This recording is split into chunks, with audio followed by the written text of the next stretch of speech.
जय जिनेन्द्र सभी को। आज हम चलते हैं जैन इतिहास के सेकंड टॉपिक पे, भगवान ऋषभ। भगवान ऋषभ में हम पढ़ेंगे आज प्रस्तावना, उद्देश्य, प्रथम तीर्थंकर भगवान ऋषभ, परंपरागत इतिहास, कालचक्र, मानव की आद्य संस्कृति, मानव सभ्यता का विकास क्रम, 14 कुलकर, ऋषभ का जन्म, नामकरण, ऋषभ का विवाह, नया मोड़, रथाभिषेक, ऋषभ का शिल्प, अस्थि, सेवा और वर्ण व्यवस्था, विवाह प्रथा, वन्य संस्कृति से ग्रामीण संस्कृति की ओर, दंड विधि, इतिहास फूलों का, अभिनिष्क्रमण, केवल ज्ञान प्राप्ति, धर्म तीर्थ का प्रवर्तन, भगवान का निर्वाण, वैदिक साहित्य के ऐतिहासिक प्रमाणों की कसौटी पर ऋषभ, वातर्षण मुनि, वातर्षण श्रमण, वात्य कांड के कुछ सूत्र, अध्ययन, सारांश और अभ्यास प्रश्नावली। आज का हमारा टॉपिक है ऋषभ, भगवान ऋषभ देव। पिछले पार्ट में हमने इतिहास के संदर्भ में श्रमण संस्कृति, वैदिक संस्कृति, जैन धर्म का उद्भव आदि विषयों पर चर्चा की थी।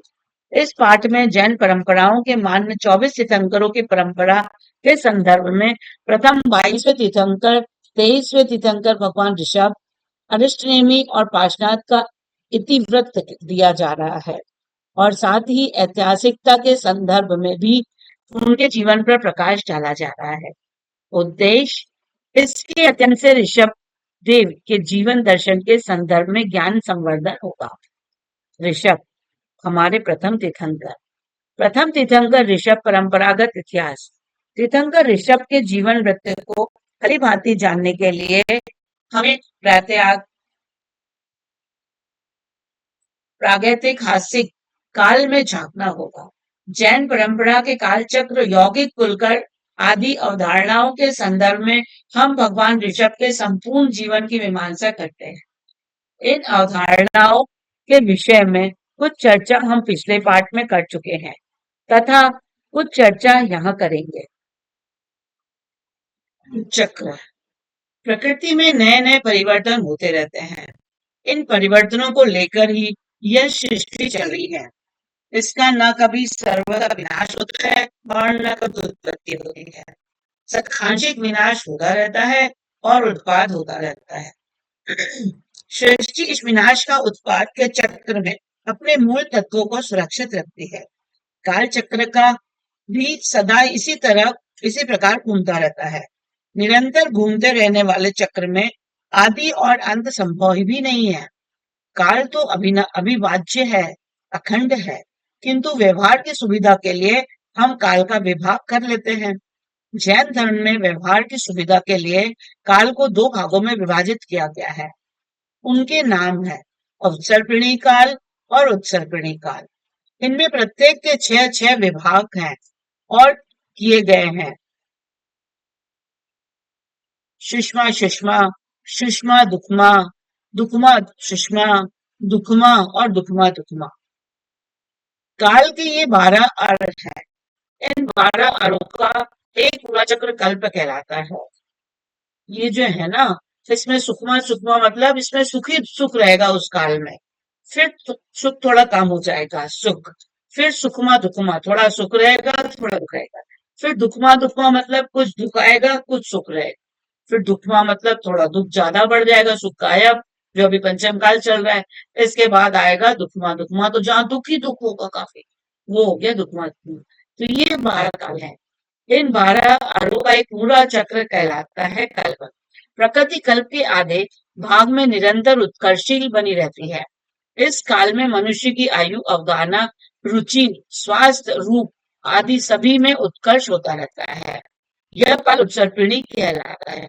मतलब जो भी है उनकी आयु, जैसे हमारे आदिनाथ भगवान थे, आयु थी 84 लाख वर्ष पूर्व, उनकी जो हाइट थी, अवगाहना थी, वो 500 धनुष थी।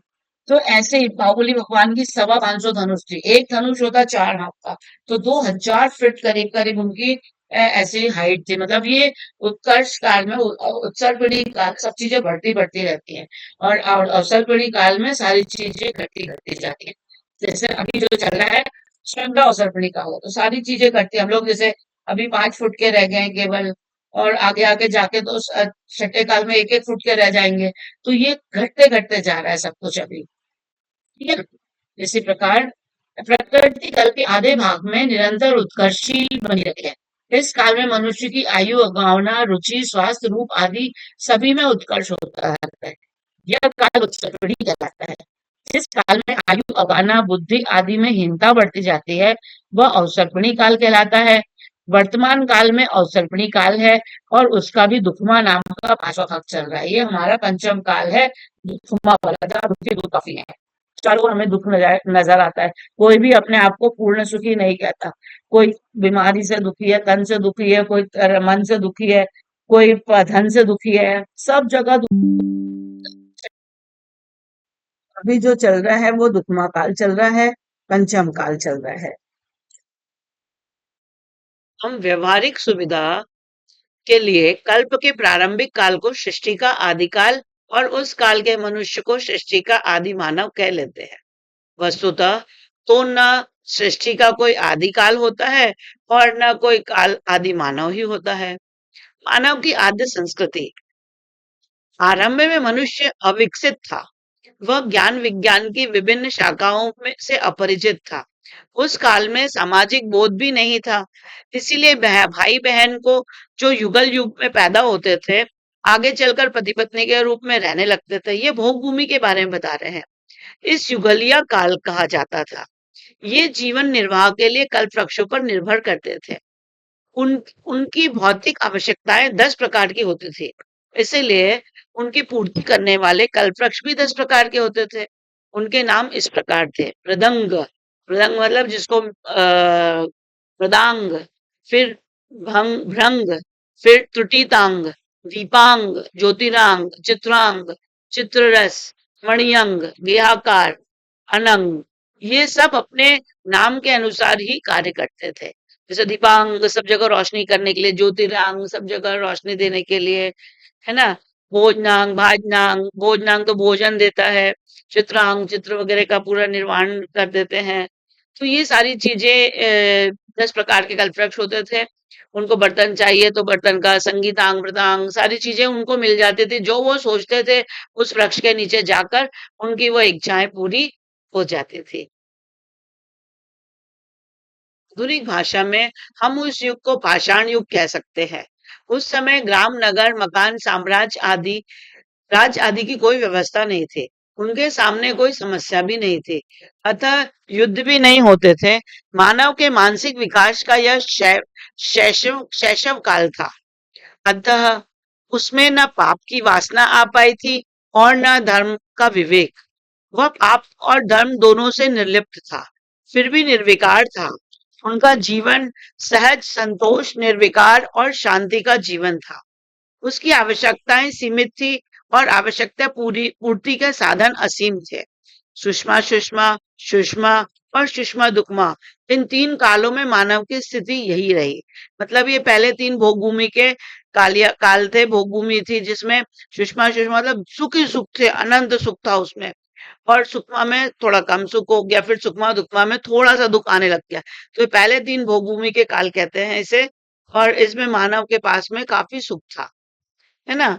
अब मानव सभ्यता का विकास क्रम, तीसरे अर्ध के अंत में प्रकृति में तेजी से परिवर्तन हो रहे थे।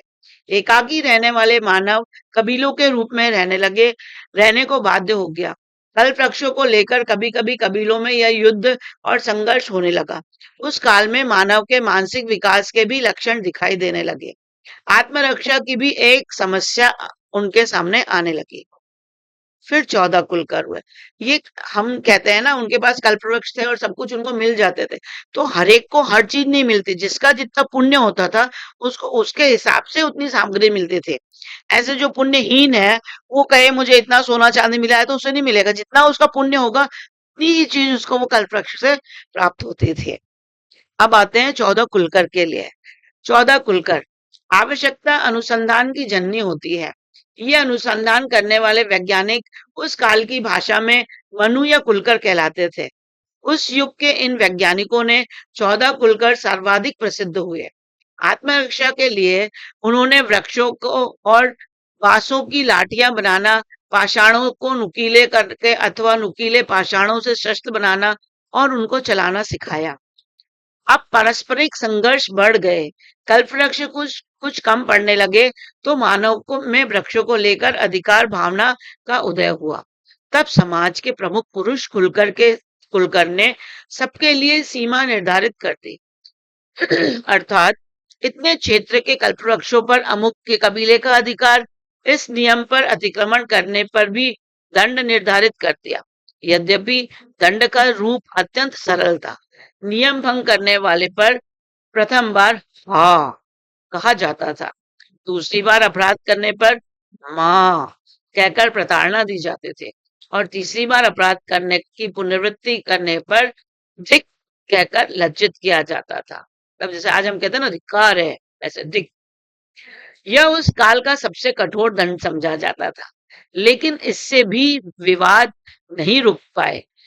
तब हर एक के लिए वृक्षों पर चिन्ह अंकित कर दिए गए। कुलकरों ने घोड़ा आदि विवाद नहीं रुक पाए, तब वह हरेक के लिए वृक्षों पर चिन्ह अंकित कर दिए गए। कुलकरों ने घोड़ा, हाथी आदि पशु पकड़ना और उन पर सवारी करना सिखाया। वर्षा काल में नदियों पर जाने के लिए नाव बनाने का आविष्कार किया। बालकों का नामकरण और मनोरंजन के उपाय बताए। इस प्रकार उन कुलकरों ने उस समय के मानव की समस्याओं और जिज्ञासाओं का समाधान किया था। इन्होंने कबीले में बटे हुए मानवों को समूहबद्ध होकर एक जगह रहना सिखाया।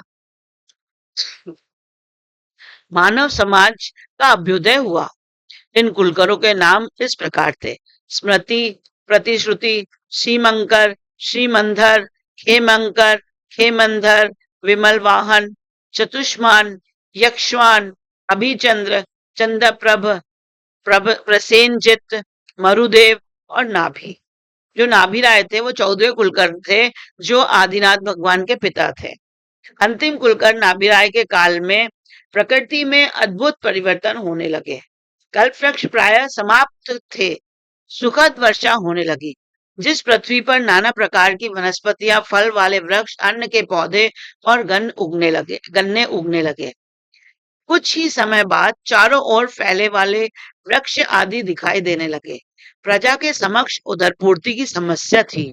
उदरपूर्ति यानी भूख लगने लगी कि अब पहले तो कल्प वृक्ष थे तो वो सब मांग मांग के खा लेते थे। अब जब कल्प वृक्ष खत्म हो गए तो वो भूख भूख चिल्लाने लगे कि हम क्या करें। तो अब उनको ये वनस्पतियां उगी, वृक्ष उगे, गन्ने उगे, वो चूस के खाने लगे। तो अब उनके फल फ्रूट वगैरह ये सारी चीजें उनको बताएंगे अब आगे हमारे ऋषभदेव भगवान।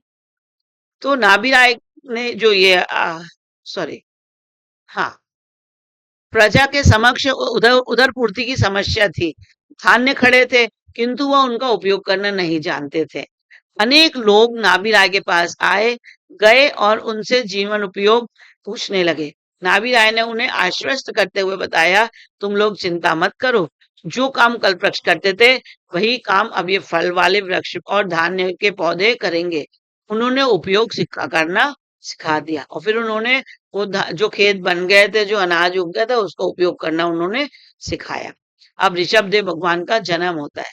भगवान ऋषभ का जन्म यौगलिक संस्कृति के अंत में हुआ था।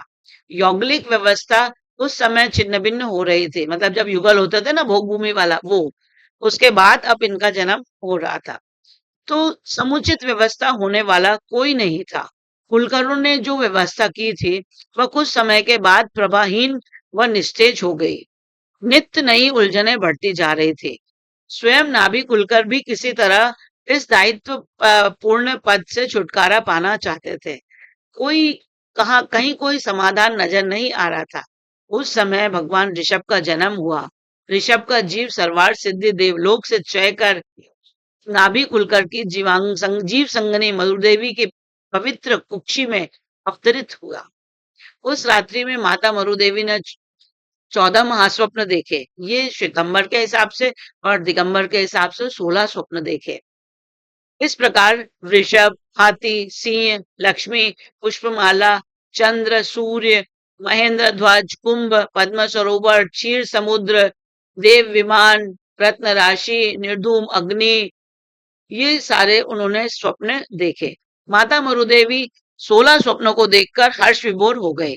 अज्ञात खुशी से उनका मानस उछलने लगा, रोम रोम पुलकित हो उठा। मरुदेवी ने अपने पति नाभि कुलकर्ण से कहा, आज मैंने 16 स्वप्न देखे हैं। मरुदेवी ने एक एक कर स्वप्नों में देखे दृश्य गिनाए। स्वप्नों में सुनकर नाभि राय चकित हो उठे। नाभि राय कोई स्वप्नवेत्ता नहीं थे, पर प्रत्युन्मति से उन्होंने कहा, स्वप्न क्या है? प्राणी मात्र के उज्जवल भविष्य की सूचना देते हैं। सूचना है। लगता है जल्दी ही हमारी चिंता समाप्त होगी। कोई ऐसा भुवन भास्कर तुम्हारे घर में आया है जिससे सारा विश्व आलोकित हो उठेगा। वह शुभ दिन आषाढ़ कृष्णा चतुर्थी का था, जिस दिन आद्य तीर्थंकर का जीव माता के गर्भ में आया था। गर्भकाल पूरा होने पर चैत्र कृष्ण अष्टमी की मध्य रात्रि में माता मरुदेवी ने एक पुत्र तथा एक पुत्री को युगल रूप में जन्म दिया। भगवान के जन्म पर सूचना विश्व पुलकित हो उठा। अज्ञात शांति का अनुभव करने लगा। नरकगत जीवों को भी क्षण भर के लिए शांति मिली। 64 इंद्र व सहस्त्रों देवों ने धरती पर आकर भगवान का जन्मोत्सव मनाया। इतनी बड़ी संख्या में देवों को देखकर आसपास के यौगलिक इकट्ठे हो गए। उत्सव विधि से अपरिचित होते हुए भी देखा देखी सभी ने मिलकर जन्मोत्सव मनाया। इस अवसर्पिणी काल में सबसे पहले जन्मोत्सव भगवान ऋषभ देव का ही मनाया गया था। जन्मोत्सव मनाने की विधि वहीं से प्रारंभ हुई। अब नामकरण। नाम बालक का नाम क्या रखा जाए, इस संबंध में नाभि कुलकर्णी ने कहा, जब यह घर में आया तब माता ने 16 स्वप्न दिखाई दिए थे। उनमें पहला स्वप्न वृषभ था। बच्चे के अरुप्रदेश में भी वृषभ का चिन्ह है, अतः मेरी दृष्टि में बालक का नाम ऋषभ कुमार रखा जाए। उपस्थित सभी युगलों को यह नाम उचित लगा, तभी सभी ने बालकों को इसी नाम से पुकारा। पुत्री का नाम सुनंदा रखा गया। जैन दर्शन का सिद्धांत है, कोई भी व्यक्ति ईश्वर होकर जन्म नहीं लेता, कोई अवतार नहीं होता। प्रत्येक व्यक्ति अपूर्णता के साथ जन्म लेता है। ऋषभ की अपूर्णता के साथ साथ कुछ विशेषता भी थी। वे अवधि ज्ञानी अतीन्द्रिय ज्ञान के साथ जन्मे। जन्म से ही उनकी प्रज्ञा जागृत थी। जिस व्यक्ति की प्रज्ञा जागृत होती है, उसके जीने का सारा क्रम दूसरे प्रकार का होता है। इसीलिए उस समय के जितने यौगिक जीव थे, उनका रहन सहन और बातचीत का जो प्रकार था, ऋषभ का क्रियाकलाप वैसा नहीं था। कहा जाता है कि कुमार का भाग्य ही अलग प्रकार का है। उनमें कुछ अतिरिक्तता थी। जब प्रज्ञा जागती है तो व्यक्ति का व्यवहार भी बदल जाता है। ऋषभ का विवाद नया मोड़। ऋषभ का जीवन समग्रता का जीवन है। उन्होंने काम, अर्थ, धर्म और मोक्ष 4 पुरुषार्थों को आश्रय लिया। उन्होंने व्यक्तिगत जीवन के लिए बहुत किया, समाज के लिए भी बहुत किया। वे कुमार अवस्था में चल रहे थे। उनके उनके विवाह में भी एक नया मोड़ आया। यौगिक युग में बहुपत्नी प्रथा नहीं थी। एक जोड़ी जन्म लेता, वही पति पत्नी के रूप में बदल जाता। कोई भी जोड़ा बीच में नहीं मरता। वे अंत समय तक एक साथ रहते। अकाल मृत्यु नहीं होती। पर एक दुर्घटना घटी। एक जोड़ा था, उसमें से पुरुष मर गया, स्त्री बच गई। उस एकाकी स्त्री को ऋषभ के साथ जोड़ दिया गया। सुनंदा और सुमंगला का ऋषभ के साथ विवाह कर दिया गया। अतः बहुपत्नी प्रथा का प्रारंभ ऋषभ से होता है। ऐसा लगता ऋषभ भगवान को बचपन से ही नया नया काम करने की आदत पड़ गई। उन्होंने अनेक परंपराएं तोड़ी। यौगिक युग में एक युगल को पैदा करता था। ऋषभ ने इस परंपरा को तोड़ा। उनके 100 पुत्र और 2 पुत्रियां हुई। सुमंगला ने भरत और 99 पुत्रों को जन्म दिया। सुनंदा ने बाहुबली को जन्म दिया। पुत्रियों का नाम ब्राह्मी और सुंदरी था। ऋषभ का पूरा परिवार बन गया। उनका पुत्र भरत चक्रवर्ती बना। राज्याभिषेक कैसा हुआ? एक दिन युगल ऋषभ के पास बैठे बातें कर रहे थे। कुछ युगल ऋषभ के पास बैठे बातें कर रहे थे। अभाव के बारे में जिक्र चल पड़ा। सभी दुखी थे, आतंकित थे। ऋषभ से पूछ बैठे, इसका सही समाधान भी होगा या यूं ही लड़ लड़ झगड़कर हमें मरना पड़ेगा? जीना दुर्भर हो रहा है। ऋषभ ने सोचा, समस्या का स्थायी समाधान होना चाहिए। किस प्रकार समाधान में परिवर्तन होता है चला गया। हाहाकार में माकार और माकार में धिक्कार नीति का प्रयोग किया गया, फिर भी समाधान नहीं हो पाया। कुलकर व्यवस्था में काम नहीं चलेगा, तो एक विधिवत राज होना चाहिए।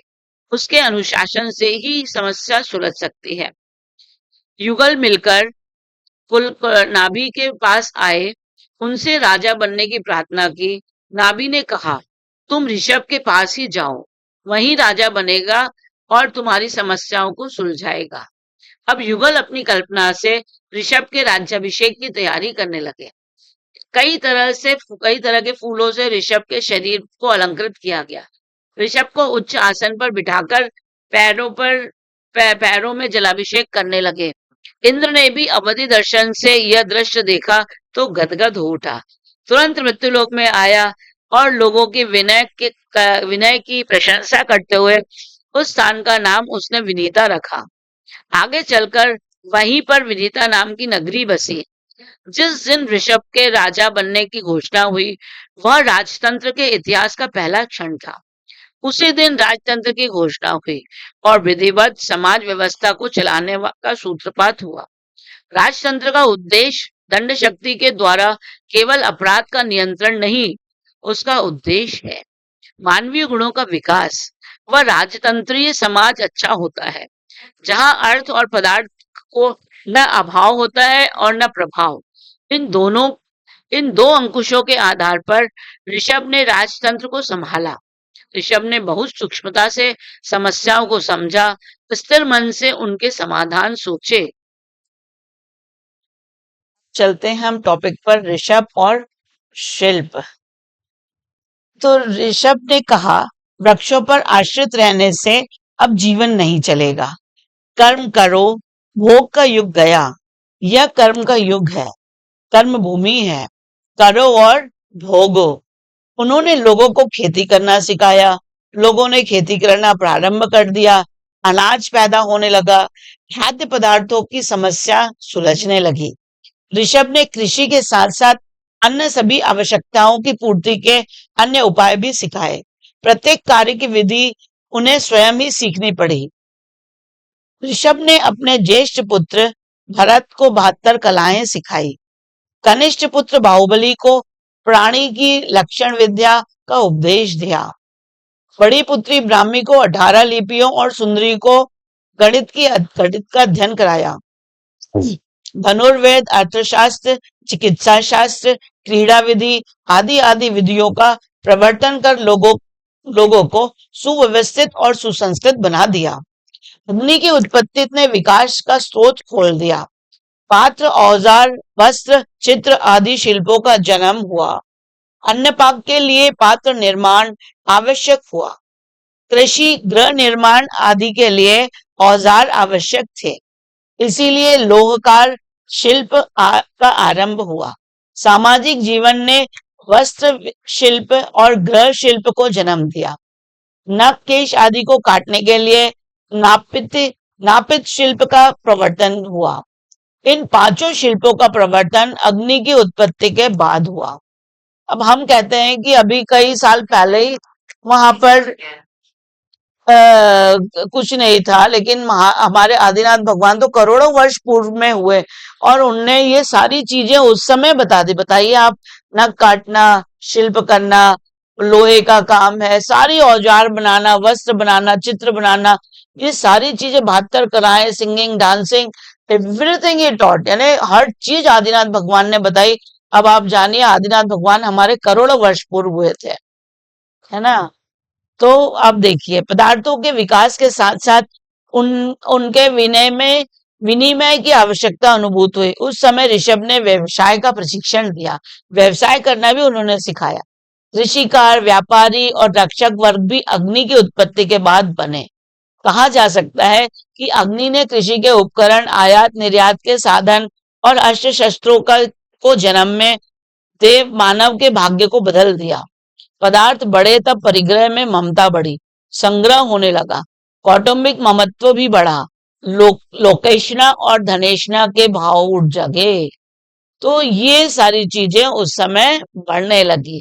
अब कुटुंब बढ़ने लगा, पति पत्नी हो गए, बच्चे होने लगे, खाने की जो व्यवस्था ज्यादा चाहिए पड़ी, सारी चीजें अब उनको दिखाई देने लगी। असी ऋषभ ने लोगों की सुरक्षा के लिए ऐसा वर्ग तैयार किया जिन्हें तलवार, भाला, बर्छी आदि शस्त्र चलाना सिखाया। साथ में कब किस पर इन शस्त्रों का प्रयोग करना चाहिए इस बारे में भी पूरे निर्देश दिए। इस वर्ग को सभी क्षत्रिय कहकर पुकारते थे। उत्पादित वस्तुएं एक दूसरे के पास कैसे पहुंचे, किसी चिंतन ने उन्होंने मसीकर्म की शिक्षा का आविष्कार किया। वसीकर्म अर्थात लिखा पढ़ी के से वस्तु का विनिमय करना। सेवा का वर्ण व्यवस्था। जो लोग खेती आदि किसी कार्य में दक्ष नहीं बने, वे लोग सेवा और सफाई के कार्य में लग गए। इसमें ज्यादा दिमाग लगाना नहीं पड़ता था। काम किया, पारिश्रमिक पाया। पर समाज में जब समान थे, कोई भेदभाव नहीं था, सबको अपनी अपनी योग्यता के अनुसार कार्य चलन करने का अवसर मिल गया। कार्य की अपेक्षा से अलग अलग वर्ण बन चुके थे। भारतीय ग्रंथों में उपलब्ध 4 वर्णों की उत्पत्ति भगवान ऋषभ के समय ही हो चुकी थी। सुरक्षा का दायित्व संभालने वाला वर्ग क्षत्रिय कहलाता था। कृषि तथा मसी कर्म करने वाले लोग वैश्य कहलाते थे। इनके अतिरिक्त अन्य कार्य करने वाले लोग शूद्रक कहलाते थे। और ब्राह्मण वर्ण की उत्पत्ति सम्राट भरत चक्रवर्ती के शासन में हुई। अब विवाह प्रथा। ऋषभ ने काम भावना पर नियंत्रण रखने की दृष्टि से शादी की व्यवस्था प्रचलित की। शादी से पहले का जीवन सर्वथा निर्विकार बनाए रखना अनिवार्य घोषित किया। लोग पति पत्नी के अतिरिक्त अन्य सभी के साथ निर्विकार संबंध रखने के आदी हो गए। इसके अतिरिक्त बहन के साथ शादी भी वर्जित कर दी गई। भाई बहन का पवित्र संबंध जो हम आज देख रहे हैं, वह भगवान ऋषभ की देन है। वन्य संस्कृति से ग्रामीण संस्कृति की ओर ऋषभ ने सामूहिक जीवन का सूत्रपात करते हुए सबसे पहले ग्राम व्यवस्था की रूपरेखा लोगों को समझाई। उन्होंने कहा, अब समय बदल चुका है। रहन सहन में परिवर्तन करो। शारीरिक सहन शक्ति क्रमशः घटती जाएगी। अतः घर बनाकर रहना अधिक सुरक्षित होगा। समूह के साथ रहने वाला एक दूसरे का सहयोगी बन सकता है। हर विपत्ति का सामना मिलकर ही सरलता से किया जा सकता है। बात लोगों के समझ में आई। बड़ी संख्या में युगलों को छोड़कर ग्रामों में बस गए। सर्वप्रथम जो बस्ती बनी, उसका नाम विनीता रखा गया। ऋषभ ने अपना निवास स्थान नहीं बनाया। भारत की प्रथम राजधानी होने का गौरव भी उसे ही प्राप्त हुआ। उसे ही आगे चलकर अयोध्या के नाम से पुकारा जाने लगा। दंड विधि। समाज विकास के साथ साथ अपराध पनपने लगे। अपराधों की रोकथाम के लिए दंड नीति का नया आयाम दिया। ऋषभ ने 4 प्रकार के दंड का विधान किया। परिभाषक, थोड़े समय के लिए नजरबंद करना। क्रोधपूर्ण शब्दों में अपराधी को वहीं बैठ जाओ का आदेश दिया।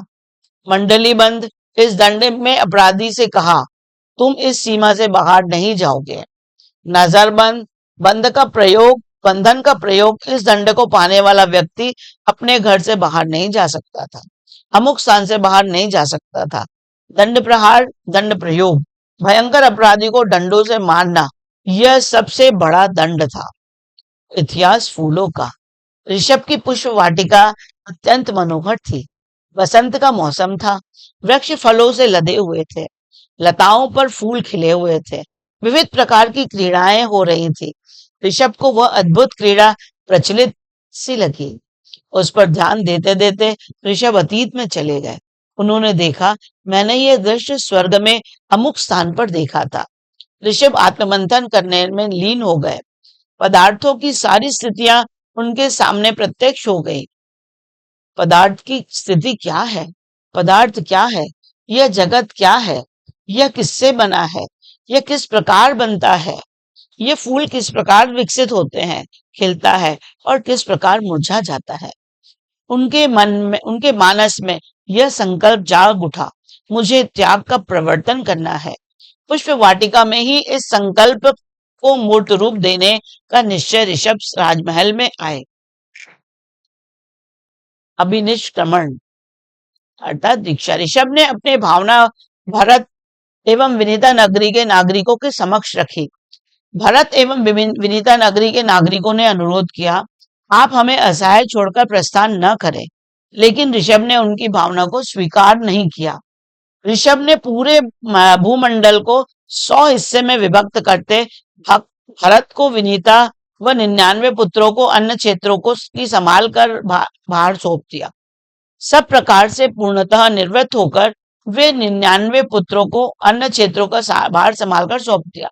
सब प्रकार से पूर्णतः निर्वृत्त होकर वे वर्षिदान देने में लग गए।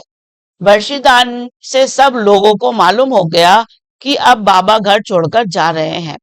4000 लोगों ने निश्चय किया, जहां बाबा रहेंगे वहीं हम रहेंगे, हम भी बाबा के साथ जाएंगे। चैत्र कृष्ण अष्टमी के दिन पूरे 4000 व्यक्ति ऋषभ के पास एकत्रित हो गए। ठीक समय पर ऋषभ ने अभिनिष्क्रमण किया, मतलब दीक्षा ली। अभिनिष्क्रमण देखने के लिए दूर दूर के लोग भी भीड़ उमड़ पड़ी। साधना के प्रति सबको अज्ञात विस्मय हो रहा था। 64 इंद्रों के साथ हजारों देव भी उत्सव में सम्मिलित हुए। शहर के बाहर विनीता नगरी के उद्यान में पहुंचकर ऋषभ ने अपने वस्त्राभूषण उतारकर इंद्र को सौंप दिए, क्योंकि जो भगवान जब रहते हैं, जन्मते हैं, जब से उनके वस्त्र स्वर्ग से आते हैं। वो हमारे बने हुए या अपनी माँ के बने हुए कोई वस्त्र नहीं पहनते, उनके सारे वस्त्र स्वर्गों से ही आते हैं, उनका भोजन भी स्वर्ग से आता है। तो ये उन्होंने अपने वस्त्र उतारकर इंद्र को सौंप दिए। ऋषभ ने दीक्षा ली। लेते समय केश लुंचन किया। भगवान ऋषभ का अनुकरण कर अन्य लोगों ने भी ऐसा करना प्रारंभ कर दिया। बाकी लोगों को पता कुछ नहीं था, लेकिन वो केवल ऋषभ देव को फॉलो कर रहे थे। और चोटी की परंपरा वहीं से चली है। उन्होंने केशलोंच करके पंचमुष्टि केशलोंच किया, 5 मुट्ठी में ही सारे बाल निकाल लिए और एक चोटी बस रह गई उनकी, इनके हिसाब से। और वरना तो पूरा क्लीन कर देते, केशलोचन में सारे बाल निकाल देते। ऋषभ की दीक्षा के साथ 4000 व्यक्ति दीक्षित हुए, किंतु ऋषभ की छद्मस्त अवस्था से के मौन से सब निराश हो गए, क्योंकि उन्होंने कोई ज्ञान नहीं दिया। उस समय कुछ बोले नहीं, वो छद्मस्त अवस्था थी, इसलिए उन्होंने कुछ प्रवचन नहीं दिया कि आपको कैसे रहना है, कैसे उठना बैठना है, कैसे आहारों को निकलना। मुनि आदिनाथ भगवान ने उस समय कुछ उनको बताया नहीं, है ना। कुछ समय तक प्रतीक्षा भी की, किंतु ऋषभ के सर्वथा न बोलने से साधुओं ने सोचा जीवन भर ऐसे ही निराहार और मौन रहना पड़ेगा। वे घबरा उठे, साधुत्व छोड़कर जंगल की ओर चल पड़े। सब वन विहारी हो गए। उनमें कोई कांदाहारी, कोई मूलाहारी, कोई फलाहारी बन गया। अब लोग तो घबराएंगे ना। 4000 लोगों ने दीक्षा ले ली। अब भगवान तो भगवान है, उनके पास तो शरीर ऐसा होता है कि वो कई वर्षों तक भी आहार नहीं करेंगे तो उन्हें कोई फर्क नहीं पड़ता। वो तो केवल आहार के लिए उठते हैं तीर्थंकर भगवान, क्योंकि उनको ये आहार की चर्या बतानी होती है। और इसीलिए वो तो 6 महीने के लिए मौन लेकर बैठ गए अपने।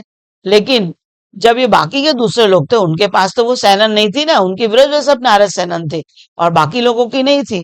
तो वो लोग यहाँ वहां भटके, किसी ने फल फूल खाने लगे, जंगल में जा जाके जो उनको मिला वो खाने लगे।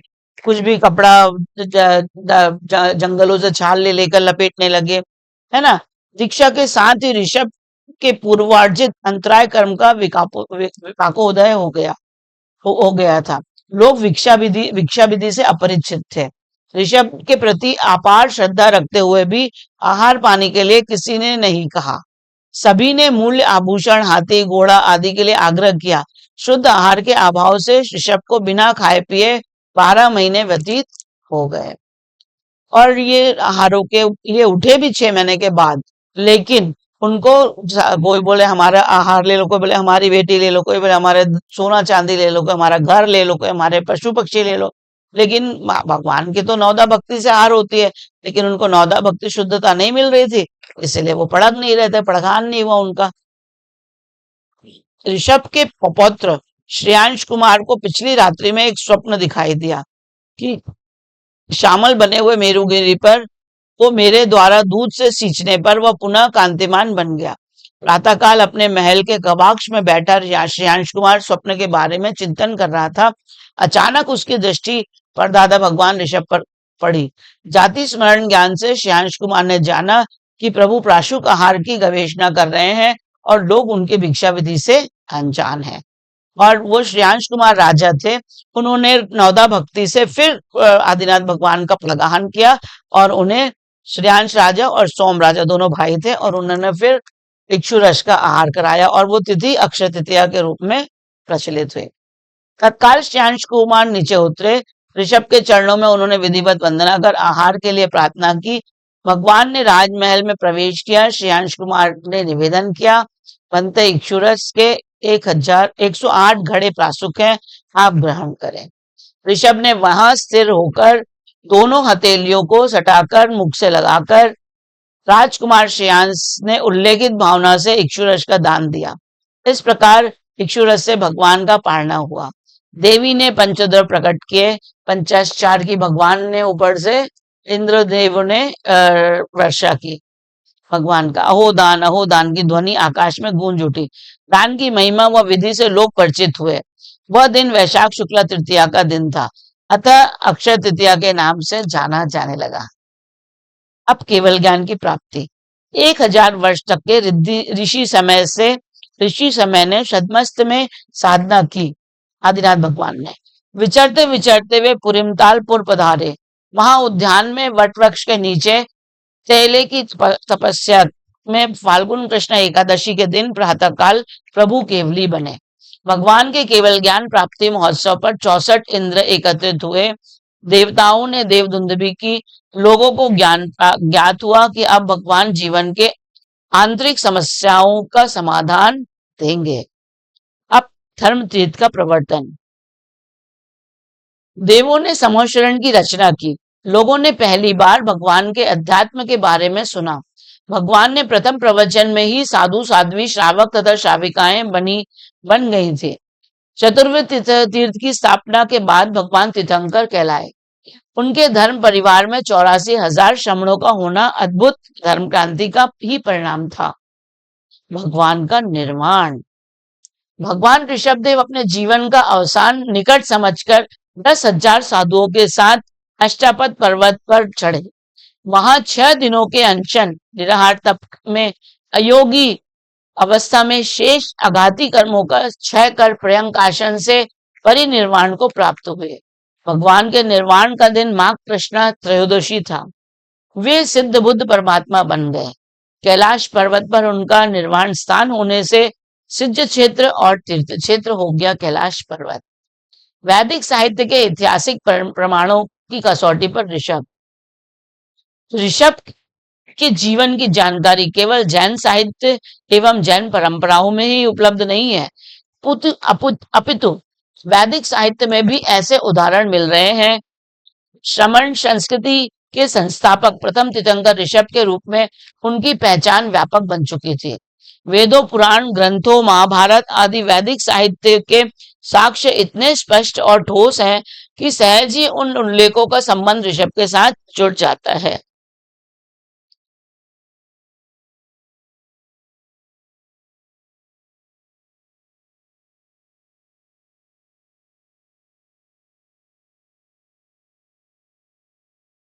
वात्रकांड के कुछ सूत्र।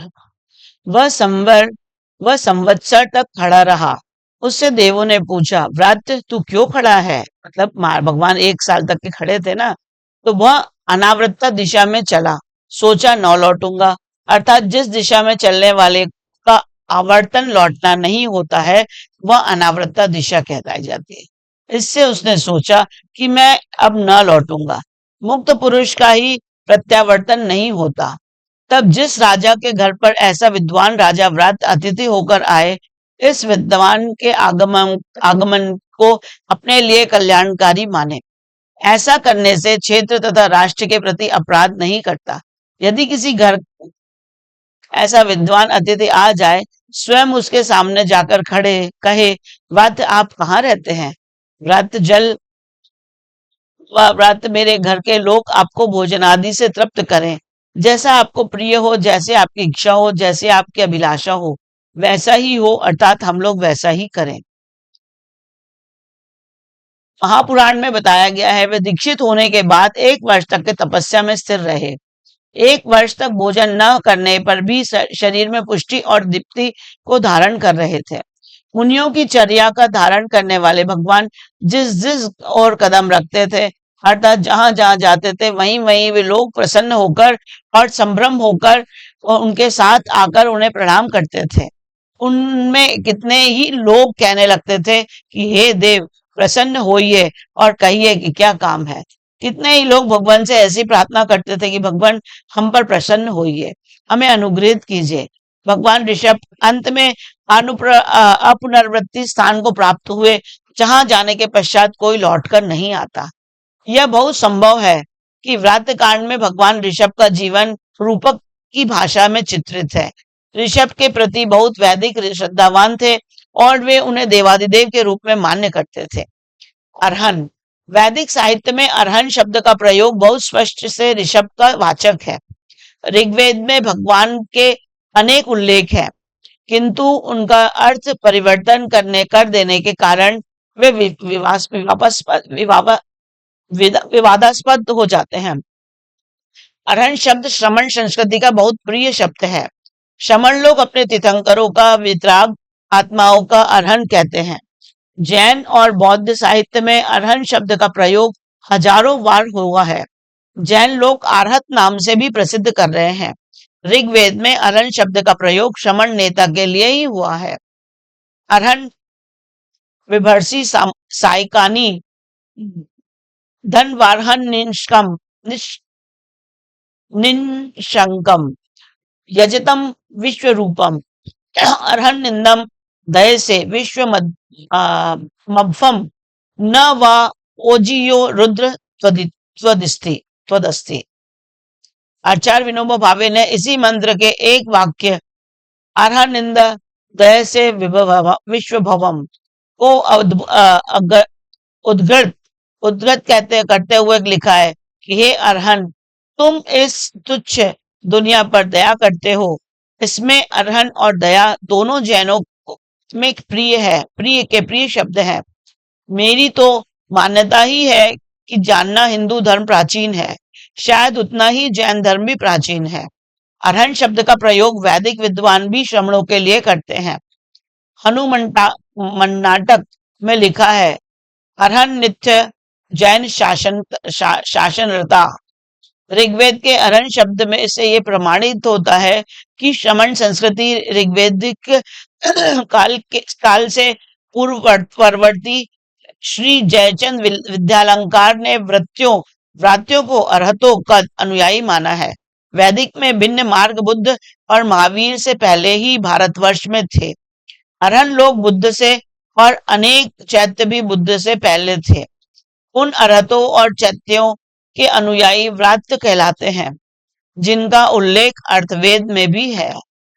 सारांश, सभी प्रमाणों के आधार पर परम तीर्थंकर ऋषभदेव की ऐतिहासिक पुरुष के रूप में पुष्टि होती है।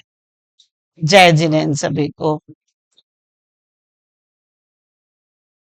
तो आपने जाना भगवान ऋषभदेव का जीवन चरित्र, उनका जन्म, उनका बचपन काल, उनका यौवन, उन्होंने कैसे शादी करी, कैसे दीक्षा हुई, कैसे दीक्षा के बाद उन्होंने अपना तप किया, साधना की, और कैसे उन्हें केवल ज्ञान हुआ और कैसे उन्होंने निर्वाण की प्राप्ति की। जय जिनेन्द्र।